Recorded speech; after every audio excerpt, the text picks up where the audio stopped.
Hello, bienvenue sur C0, j'espère évidemment que tu vas bien. Aujourd'hui, on va parler d'un super projet Render Token. J'en ai déjà parlé sur C0 Gaming, mais comme en effet la chaîne est suivie par beaucoup moins de monde, certains n'ont peut-être pas vu ce projet passer.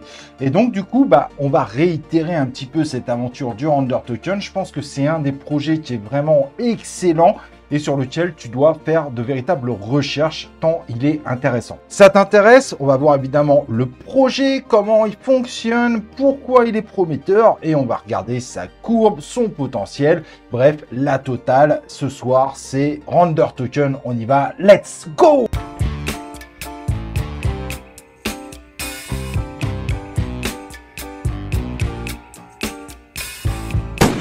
Et donc, avant de rentrer dans le vif du sujet, mais je pense que si tu regardes C0 depuis un petit moment, tu connais un petit peu la musique. N'oublie pas de t'abonner à la chaîne YouTube, d'activer les cloches de notif et évidemment de me suivre sur Twitter si tu veux l'ensemble des actualités sur la crypto, la bourse, l'intelligence artificielle, bref, la totale pour être à jour dans ce secteur investissement. Donc, avant d'aller plus loin, ce que je vais faire, c'est que je vais te laisser avec l'ancienne description que j'avais faite sur ce projet qui est tout simplement excellent. Et ensuite, on va regarder ensemble la courbe et le potentiel de ce type de projet. On y va. Donc, le projet Render Token, si tu ne le connais pas, c'est en gros un moteur de création de rendu graphique accéléré par les GPU avec un token au milieu de tout ça qui va permettre tout simplement d'échanger de l'énergie contre des tokens. C'est-à-dire tout simplement que par exemple, moi je mets à disposition des ordinateurs qui sont très puissants et qui utilisent pas mal d'énergie finalement pour faire des rendus graphiques de fou.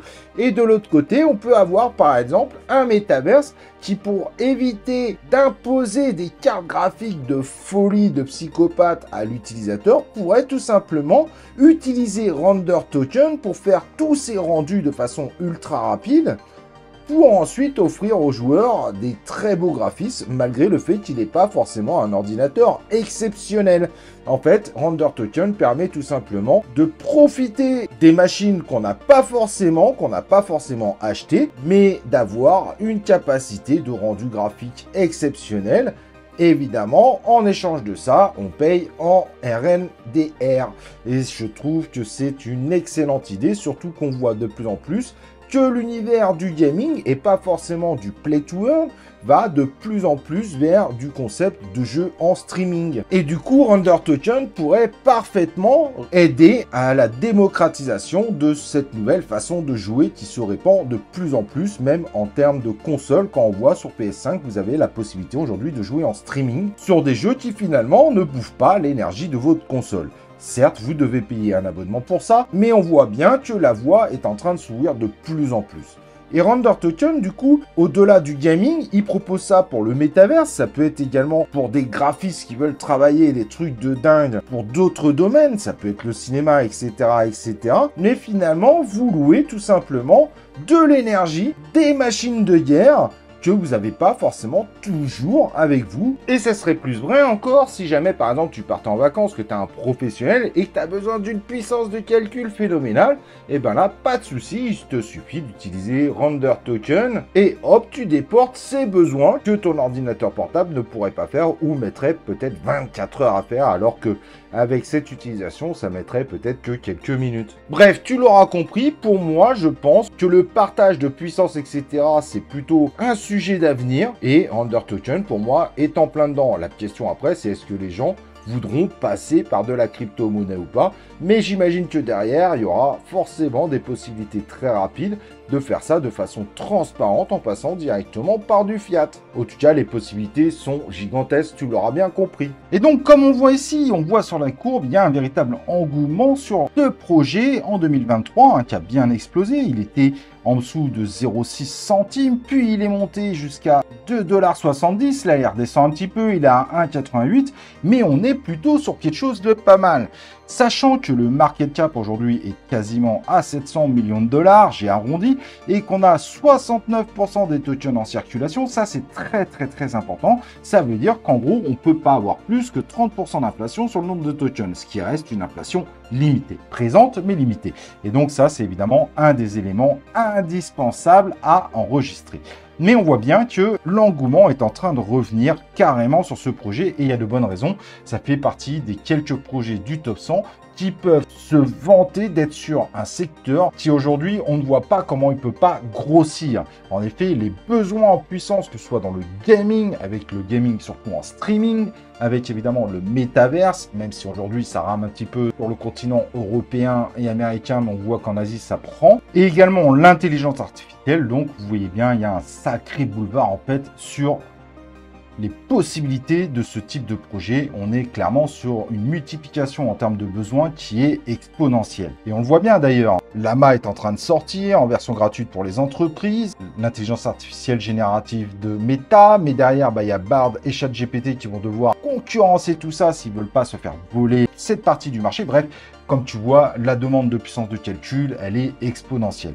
Et c'est ça qui est super intéressant. Donc, on se retrouve avec une inflation qui reste acceptable, avec un market cap seulement de 700 millions. Aujourd'hui, si tous les tokens étaient en circulation, on serait à 1 milliard. Mais quand on voit un projet comme ça, on se dit, il a des chances et une réelle possibilité d'aller dans ce fameux top 20.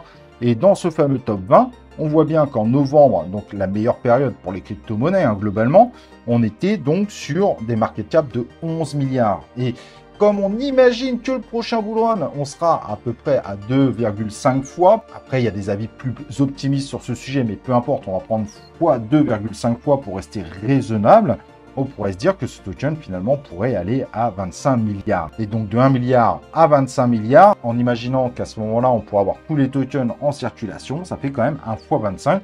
Ça nous fait un petit token qui s'approche quand même des 45 $. Donc pour être honnête, il y a un véritable potentiel. Rien n'est garanti. Comme tu le sais, on est dans l'univers de la crypto-monnaie et tout est à risque. On ne sait pas ce qui peut arriver, ça va très vite. Et c'est pour ça que tu ne peux pas investir sans même aller faire tes propres recherches. Ça me paraît juste essentiel. Mais au moins, si tu fais tes propres recherches, que tu es convaincu que tu investis dessus, tu n'oublies pas d'avoir des stratégies d'entrée et de sortie, bien évidemment, c'est essentiel. On ne peut pas investir comme ça dans l'univers des crypto-monnaies. Et que tu fais un suivi régulier des actualités et pas que de Render Token, mais de l'ensemble du marché pour voir s'il n'y a pas des nouveaux concurrents qui peuvent arriver, qui pourraient faire de l'ombre finalement à Render Token. Aujourd'hui, c'est pas le cas, mais ça pourrait. Et ben, au moins, tu te mets dans les meilleures conditions. Mais par rapport à beaucoup de projets du top 100, honnêtement, celui-là a beaucoup plus de potentiel qu'un certain nombre. Alors forcément, il est déjà 61e, mais au moins tu es sur quelque chose de plus solide. Donc à toi de voir aussi le taux de risque que tu es prêt à faire pour entrer sur ce type de token.